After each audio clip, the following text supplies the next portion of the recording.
to move on to, I think, one of the key items in the checklist of promises kept or in the process of being kept in GENI with GENI stitching. So we've spent a fair amount of time talking about how GENI is growing in terms of deployed infrastructure, growing a larger network. Now this is wonderful, but if you've spent any amount of time integrating topologies that stretch across a network like this, you know that as it grows, you're going to want more and more automated help. So this is where GENI stitching comes in. We'll see a modest scale demonstration today.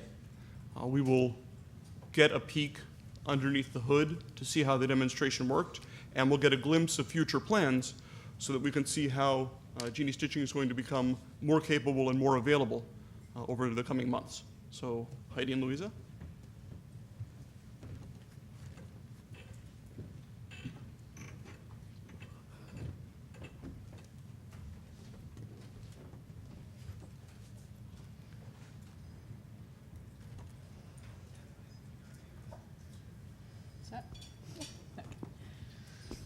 Okay, so as Mark said, Luisa and I have been working with the RAC teams and Aaron Helsinger, who will be up here soon, on the software side, to take GENI stitching from a demonstration and development mode into operations and out to experimenters. And we're going to show you the progress on that today.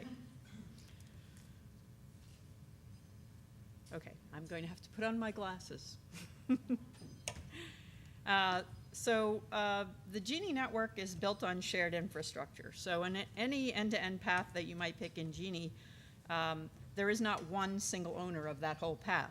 So in order for data paths to be built and shared and used in experiments, the providers have to communicate about the pieces of the path that they own, the resources that they're providing to GENI, and how those things could be connected with tools that communicate on the control plane.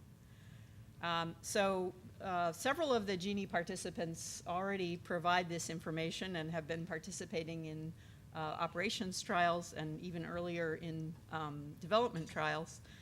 And what you're going to see today is a stitching service, which is operating in Internet 2 and is based on Oscars and Ion. A stitching tool that is running on the laptop that's right here, a typical experimenter client, a very talented experimenter client. And then the result of what those things are going to do is to stitch data planes through GENI, which encompasses several different networks, Internet 2, regional networks, and local campus networks. And we'll show you a few different variations on that theme. And all of these will be running live during the demo and have been running live over a period of days or weeks or hours, depending on when the slice was created and what disasters might have intervened in between. The advantage to doing things this way in GENI, as Mark was alluding to, is that it's much easier for experimenters to set things up and get going in that early phase where they're getting their resources reserved and making sure that their endpoints can connect before they go into the nice experimenter tools like GIMI and GEMINI. And from the network provider and the campus engineer point of view, there's less custom engineering to do for every experimenter. So when you do your initial GENI rack deployment, you will do network engineering with the GPO and the rack teams to determine what the endpoints are and what the VLANs are that will be available for this kind of dynamic setup. And then the experimenters will be able to use the tools and take advantage of that without your having to do it over again, until you grow to be so successful and so interesting that the number of experimenters you have expands beyond the number of VLANs that you've dedicated, and then we'll visit you again.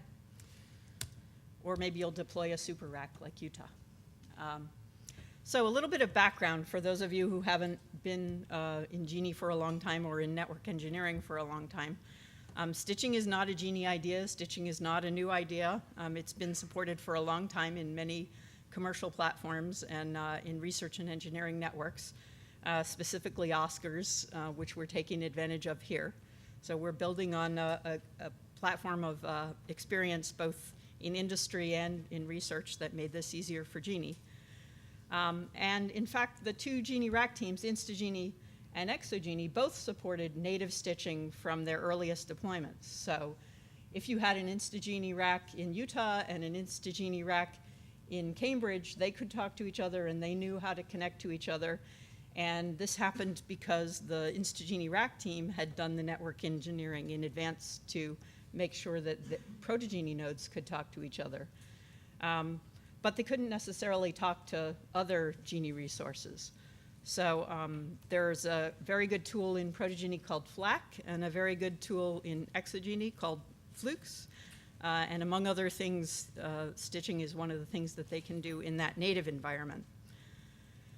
In addition to that, in the GENI engineering GPO side of the world and the campus network engineers who were working with us on OpenFlow and other experiments, we were doing custom engineering to set up VLANs for experiments. And we were doing this with the idea that it was growing to be GENI, and specifically for OpenFlow, we were making things be reusable. But again, we lacked that piece of a tool to make it easier for experimenters to do. So combining these things together in the architecture group and in the GENI engineering conferences, we worked out an interoperable stitching framework which was adopted in 2011. And we're today going to show you stitching between those unlike components. So we'll show InstaGENI racks, ExoGENI racks, core networks, regional networks, and a campus resource that isn't on any of those things. Well, it isn't advertising that it's on any of those things, as all ways that you can stitch things together for experiments. So it should give people a lot more opportunities to try new things in GENI. So the operations trials are already underway, and thank you to the brave people who've been participating.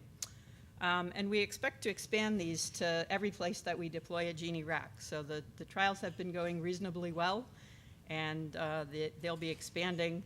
And we think that it will be possible to expand beyond the GENI network. So we've had some preliminary discussions with other networks, international networks and other research programs inside the US who have their own networks about ways that we might be able to do the network engineering plus stitching tools to enable connections for experimenters in those ways. So that's the goal of where we're going. So of course the collaborators that we started off with were the rack teams. The important things that the rack teams needed to do were support the GENI Aggregate Manager API and support the RSpec stitching extensions.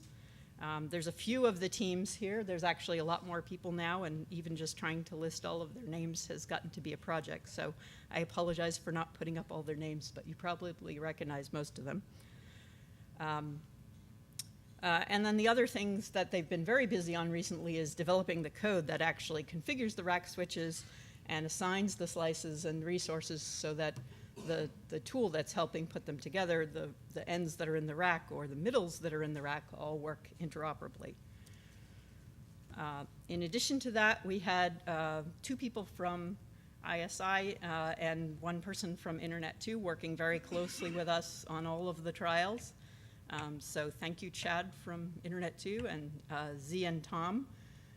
Z and Tom will be in the operations sessions later on to answer detailed questions about this, as will Luisa and I. So if you're interested in having a chance to do that, come to the second operations session this afternoon, or just pin them down in the hallway. What they're providing in their stitching service is the ability to compute the paths and dependencies between the participating GENI sites, the ability to request and translate connections, and in this case, it's the ION aggregate manager, so it's using the ION service to request those connections for GENI and translate, if necessary, between a VLAN ID that it starts with and a VLAN ID that it needs to use to put 2 endpoints together. And last of all, set up the dynamic data plane connections. And you'll see all of that happen when Luisa runs through the detailed demo steps, including the references to all the R specs.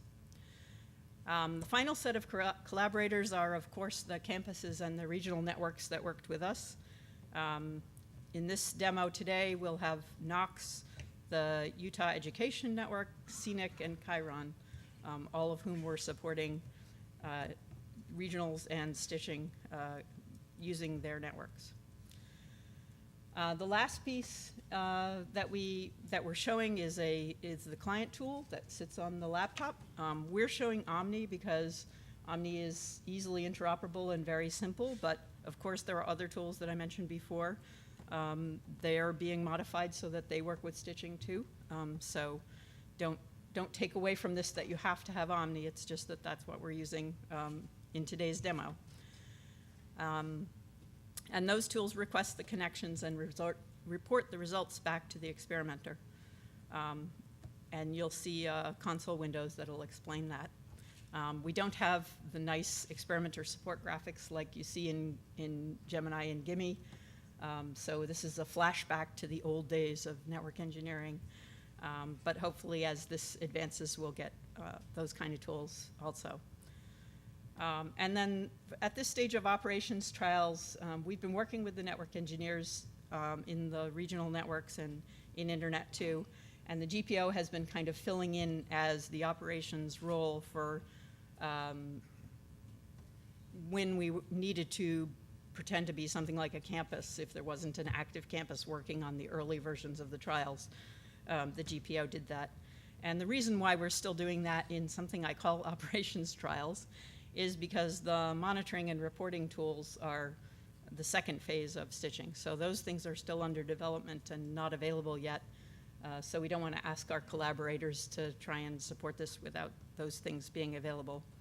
And the last step in this will be the service desk supporting people trying to use this, which would mean the GMOC having workflows and procedures for doing stitching. And that will be coming too, but isn't part of the operations trials yet. So this is a geographic map of where everybody is who's participating. We have 3 different types of end nodes. The pink are InstaGenie, the ovals are the regional networks, and the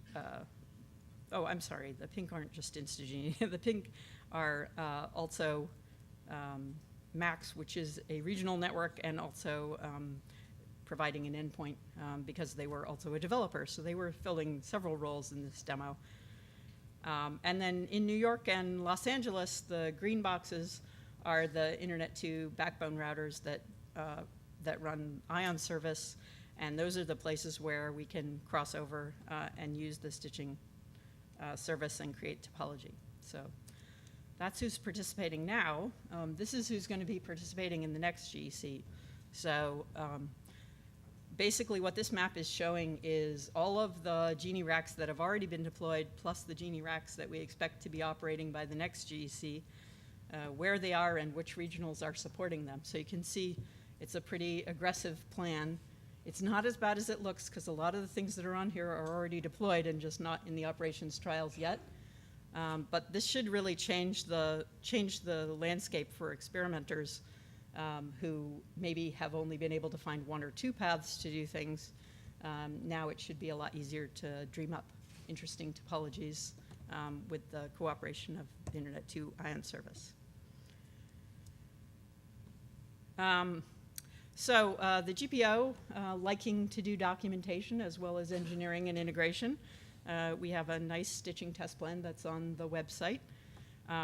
We did not try to do any of the development testing, so that is Tom and Z working that out in an earlier stage, which they've also reported at GEC.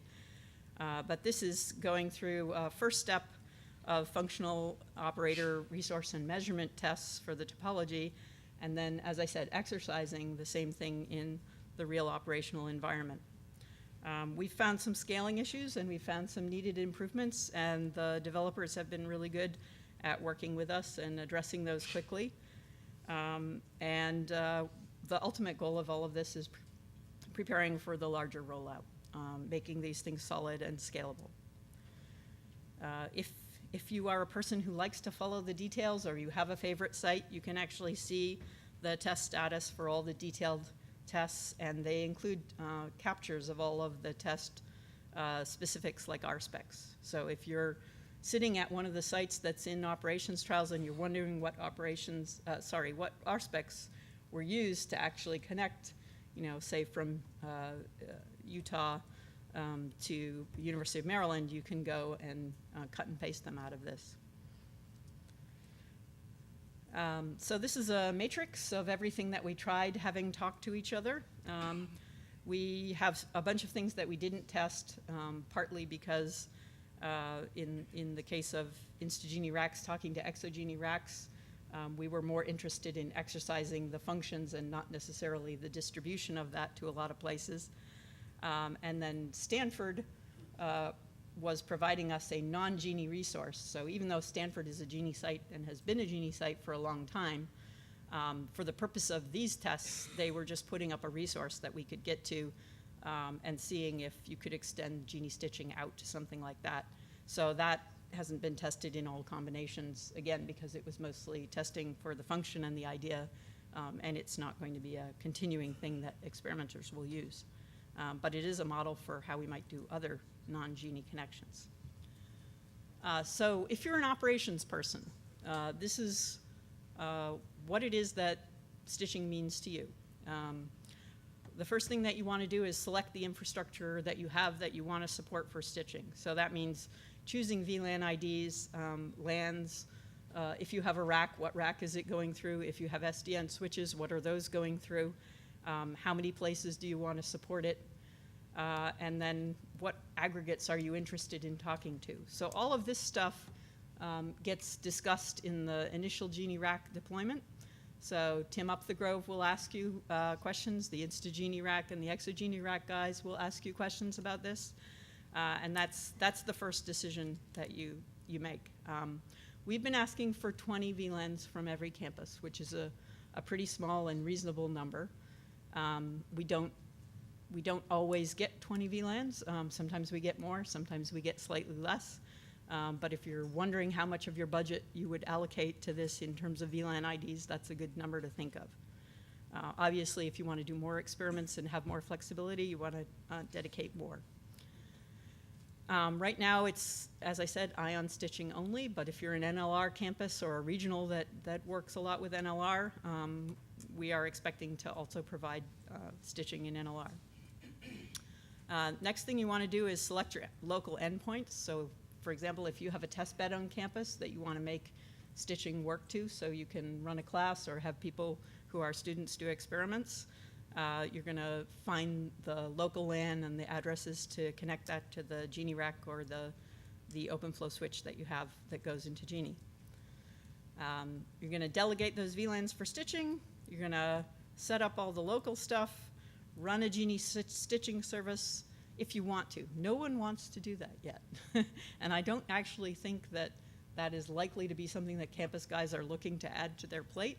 But I just want to mention that it is possible. Anybody can write one of these as long as you comply with the GENI AM APIs and interoperate with the other stitching service. You can come up with your own ways to connect paths.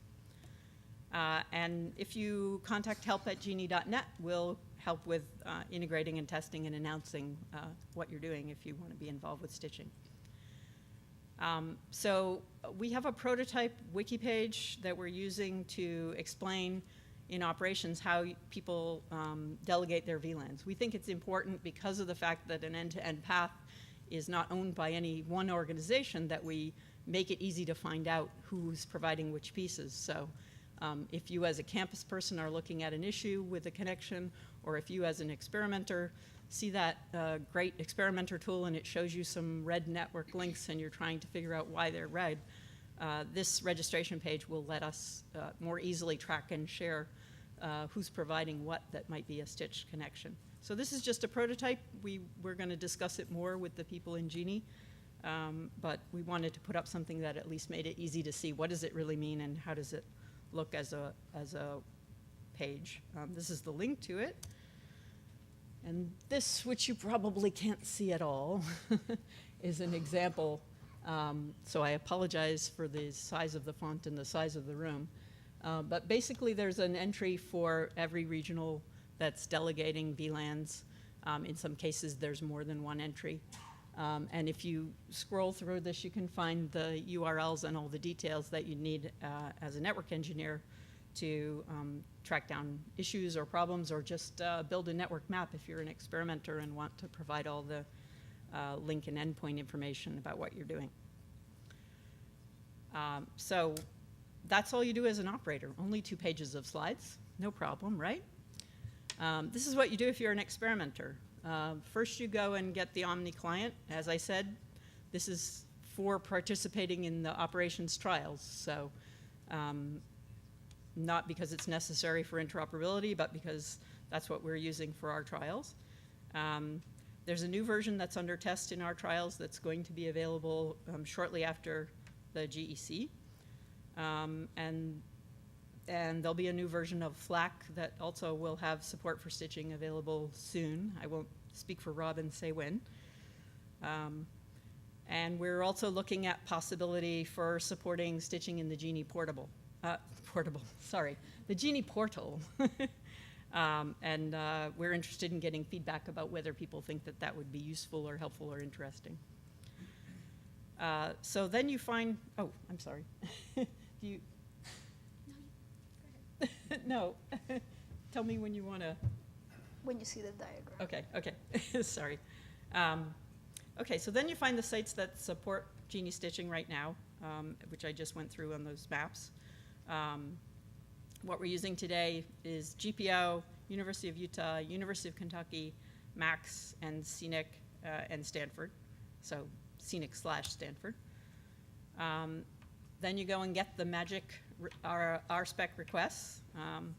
And you can see that the example, the thing that's important here is the link definition. And Luisa will show examples of that. And also here's the URL to go find them again. The next thing you're going to do is execute the experiment with some simple commands. And you're going to go through those too? Yes, I'm going to go through those. Okay. And then finally, at the end, finish up your experiment and tear down the slices, or tear down the slivers at least, using some of those Stitcher commands. Okay? So. Okay, so today's demo will show the topology that you see here. What we'll be using is resources at the InstaGenie Utah rack as well as the InstaGenie GPO rack. The GPO node will be used as a server to handle web traffic, Iperf traffic, and also some layer 2 ping plus traffic. As you see, the network path that we will be using shows the aggregates that support stitching, being Utah InstaGenie, GPO InstaGenie, and ProtoGenie, and Internet to ION. There is also some regionals that are part of the path that have delegated VLANs, and that is UEN and NOx. So those will be part of the path, but they're not actively interacting with the aggregates as part of the sliver setup. So this is going to be the demo. Now we're going to switch. Okay, so the first thing you see, I am logged into one of my hosts back at the GPO where I run the Omni tools. And in order to set up that environment, oh, you know what I forgot? Oh, sorry. Oh. Do you want me to do this? Okay, so this out. Sorry about that.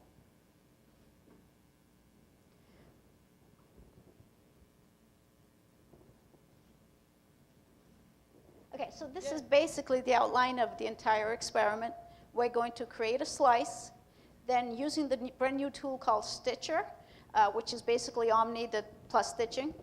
Stitcher will create a sliver for the particular slice that we want using an RSpec. And what's special here is that Stitcher uses the RSpec I'm going to give it, and it will execute the create sliver at each of the aggregates that you saw in the previous diagram, including the endpoints as well as the path. And then once the slices up, we will log in and see the results of our experiment, and then take down the entire slice with one stitcher command, which will go off and delete the slice at every one of the aggregates. And now we can switch back to.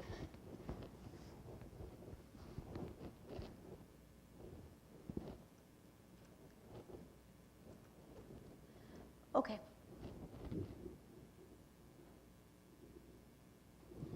All right. Heidi, do you want to switch table? Sorry, we haven't practiced the A/B part nearly as much as the And there's stitching part. 3 different. Okay. So I'm logged into one of the hosts back at GPO where I run the Omni tool set. And the first thing I'm going to do is to create a slice, like any other slice we normally create. And I'm going to call it GPO to Utah. You're very familiar with create slice. I'm not going to bore you with the details. Then next, I'm going to run Stitcher. As you see, Stitcher is going to do a create sliver for the slice name GPO to Utah. It's going to use that RSpec that I'm showing you here and send the output to a file. I'm going to kick this off. First, Stitcher looks at your Omni config to determine information about the framework that you're using, your user ID information like that. Then it checks the validity of your slice credentials to make sure that indeed you have a valid set of slice credentials. And in addition, at that time, it also checks your request RSpec. It runs RSpec lint on your file to make sure that you have a valid request. And that happens if RSpec lint is in your search path. Once that's completed, the Stitcher contacts the stitching computation service where it gets a list of the endpoints needed to connect GPO InstaGenie to Utah InstaGenie. And in that request, it gets an answer back of all the aggregates where it needs to create slices at. And you see some of that right here. Once it gets a list of the aggregates, the Stitcher creates a request RSpec for each one of the aggregates at which it needs to create slices. So it's right here, it's starting by creating a request RSpec for the GPO InstaGenie rack, and then it proceeds to create a slice at the GPO InstaGenie rack. You'll see there's some errors, which is fine. Sometimes VLANs are not available, but the Stitcher will try again for you. So it's going to try again to get a VLAN, which has been the most common problem I run into. There's not very many VLANs available at the GPO rack at this point in the testing phase. So, so right now it's going to try again, and hopefully on the second attempt it works. And, oh, geez, okay. It also tried at the Emulab PG aggregate, but I got an error there. But it's going to keep trying and get you all the connections that you need. You will see here that you'll see allocation messages that tell you that it completed successfully the allocation at the InstaGenie GPO. Here it's proceeding to PG again, and it's trying to create the sliver for you. And it's going to walk through and do this at every one of the aggregates. So a lot is going on here at this point. What is being done covers a wide area of scenarios. There is configuration being put in place at the endpoint in the switches. There's static circuits to get to ION, and also dynamic circuits are going to be allocated when we get to the ION aggregate. There is static VLANs, there is routed connections, there's dynamic and fixed circuits. There's a lot going on end to end. And right now, it's trying to create a sliver at the Utah InstaGenie rack, where it's going to get both the resources and the VLAN to get to the connection back to the network. And here's the request RSpec for the ION Internet 2 path that we're going to use, and it's creating that particular request at the Internet ION aggregate. And at this point, the Stitcher will go through and request the ION Oscar circuits for you, and as it requests the circuits, it actually waits for the circuits to be ready, and it checks every 30 seconds till the circuit is ready, up to 10 times. That usually succeeds on the first attempt, but if that fails, the tool will go back and try again. And we're pausing for the circuits to become ready. There you go. And that should be available momentarily. Usually, we've been taking a lot of timing on the setup and teardown of these particular connections. Because we ran into the 2 errors, this is going to take about 4.5 minutes, the 2 errors that you saw up here for the InstaGenie at GPO and PG Utah errors. Normally, which is about 80% of the time, I will get no errors at all, and that takes about 2.5 minutes, which is quite fast if you can compare it to the way it used to be when you have to set everything up manually, and it took weeks. Okay, so it successfully created the reservation at Internet 2, and then when it's all done, Stitcher will create an output file which combines all the manifest R specs from each one of the aggregates, so that you have one overall R spec that gives you the entire picture of the entire slice for every aggregate, including compute resources as well as the network resources along the path. Okay, so now we have a slice and slivers set up at each one of the aggregates, and I'm going to log into the GPO server node to determine the login for the node using one of the scripts that Vic talked about earlier. For the particular spec we're using, I requested a routable IP address for the web server system so that we can just connect to that interface to get access to the web server. So I'm now going to log into the GPO server, web server, and just look up the IP address that was assigned to us. Here's the IP address. And I'm going to connect to the server to first show some of the results that. Okay, so when there is some post-boot scripts that are being loaded as part of the experiment, which start up a web server, install Iperf, run scripts for Iperfs, do some wgets to get traffic from the client to the server to get these images that you're looking at, and also we can use the web server here to look at the results. The first thing that the scripts do is do a wget to get the images you're looking at, and we could see statistics here that show that information being transferred across from the Utah InstaGenie node back to the server at the GPO InstaGenie node.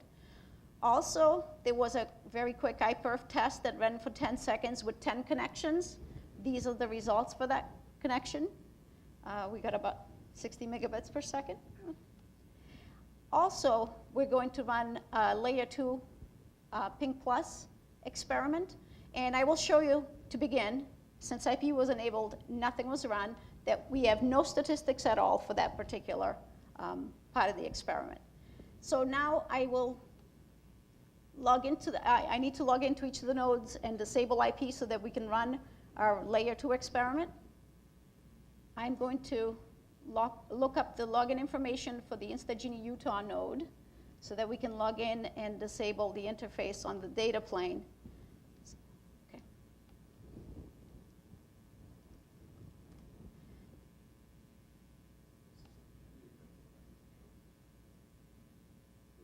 Oh, sorry. Sorry about that. Okay. We're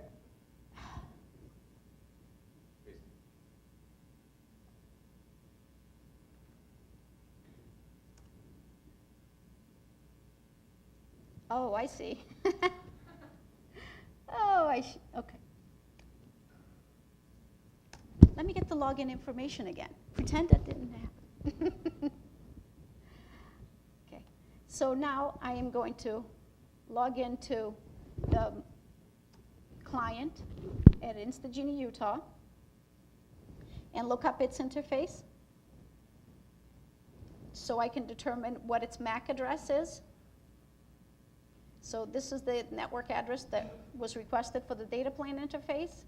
I'm going to just take note of the MAC address, which we'll use for the Ping Plus experiment. And I need to shut down the interface ETH956 before I can run the experiment.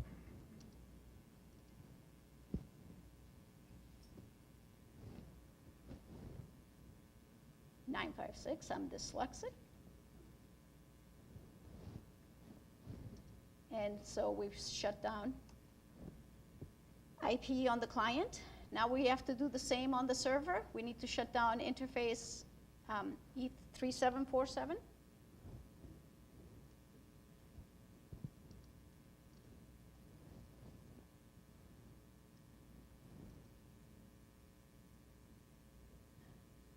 The interface has been shut down. And now we're going to run a script.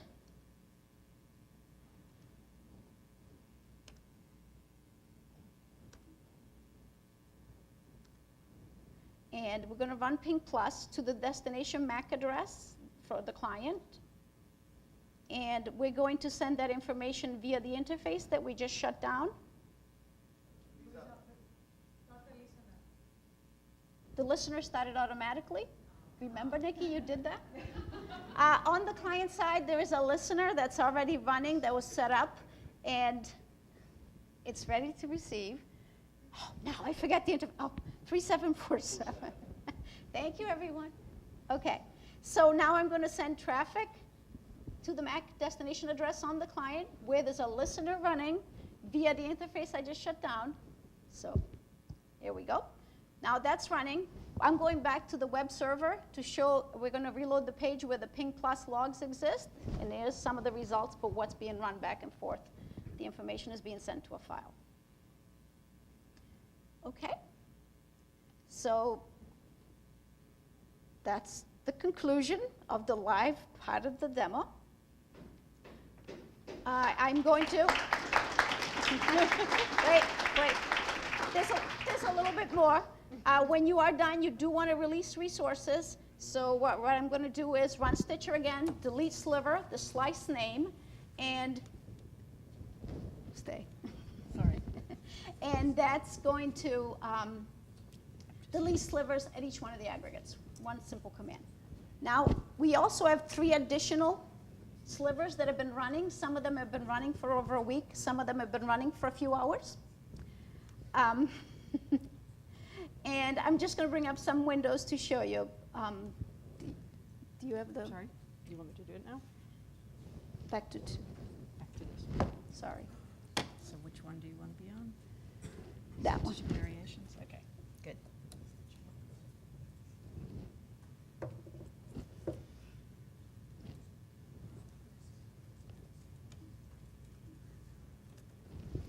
Okay, so there is 3 additional slices, there's 3 additional stitching slices that are running at this point that have been up and running for a while. The first one I'm going to show is a slice that's actually running between GPO, ExoGenie, and Utah InstaGenie, so 2 different types of rack are being connected. So I won't be going through the steps of creating the slivers because that's been up and running for a while. And I'm just going to log into the nodes and show you that I can actually exchange traffic.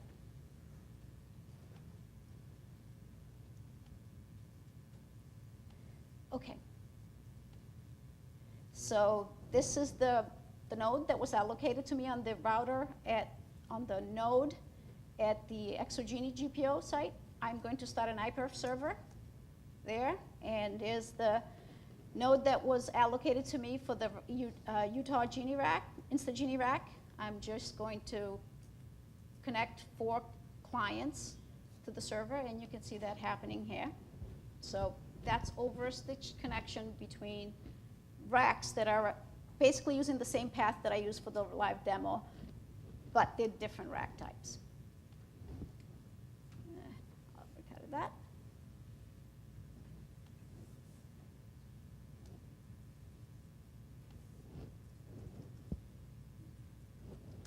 Next is, I'm going to show that we've had slice running between GPO InstaGenie and Stanford's via Scenics Cotton network.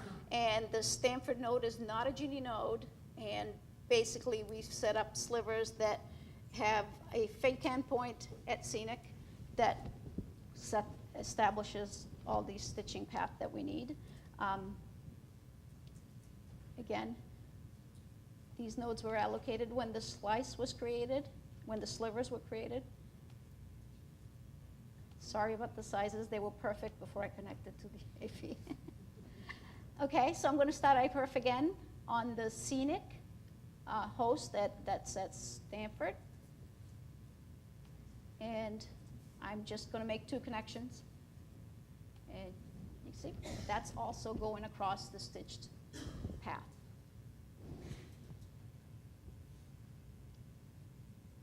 There you go.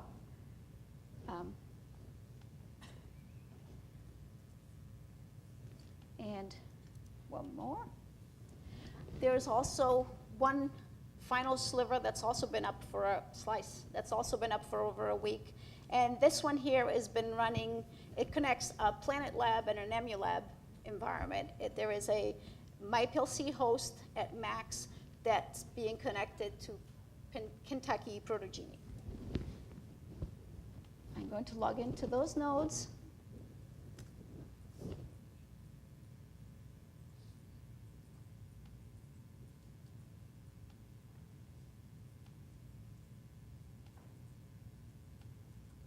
And I'm simply going to ping the other side. And this has been up for over a week and reliably working. Okay, and that's the end of the slices demo. Yep. Do you want to Switch back to the 3? PowerPoint. Okay, so just to recap, what we just showed is the ability to stitch between resources that are on InstaGenie racks and ExoGenie racks talking together through Internet to ION and regionals at both ends. The ability to interconnect Planet Lab and Emulab resources, which, you know, in the regular IP world, you can do that, but you haven't been able to do that in GENI with layer 2 stitching before, and we're showing that now. And the ability to, if you're a campus and you want to participate in something in GENI and you haven't been in GENI before, the ability to work with your regional and connect up your campus resource into a GENI experiment. Maybe you're bootstrapping and you're doing something for the first time, so you don't have to go out and work with people for months and deploy OpenFlow switches and all of that. You can try something out with a fairly low startup and an easy way to get your class or your test bed or your students excited. So I'm just going to say 2 more things and then I'm done. We do keep track of the stitching test status in detail, so what's passed and failed and the kinds of problems that have been found and the bugs that have been opened and closed. We've been doing this since May, so like I said, this demo is very, very engineering-y and very rough, and we didn't want to invest a lot of effort into making it slick and fancy. We want you guys to come and run tools and make all of that happen. So I apologize if it's a little bit hard to follow, but I hope you believe that it's all real, because we screwed up on purpose. Yeah, that's it. Yeah, that's it. So we still have some known issues, and we are using workarounds, and we're getting software updates from the rack teams and the stitcher teams and the stitching service teams. And we're still working on some future services, like being able to run OpenFlow over these stitched connections, which is going to be some coordination for network engineering to do that, which we haven't explored yet. But we're going to keep going on that and should have, we hope, interesting results to share with you at the next GEC about that. This is just a list of issues in particular that we found in case anyone wanted to dive into details. I won't go through them because the demo took a little bit longer than we planned. So we'd like you all to join us. And we found a sample experimenter here who's a little rambunctious, but you know, we'd rather have rambunctious than boring. So If you're interested in doing things on a campus or you're interested in developing tools, please let us know. If you're getting a GENI rack, you're already a victim, so too bad. You'll hear from us no matter what. If you want to give us comments or participate in any way, talk to Luisa or me, or just email help@geni.net after, anytime after the GEC. Thank you.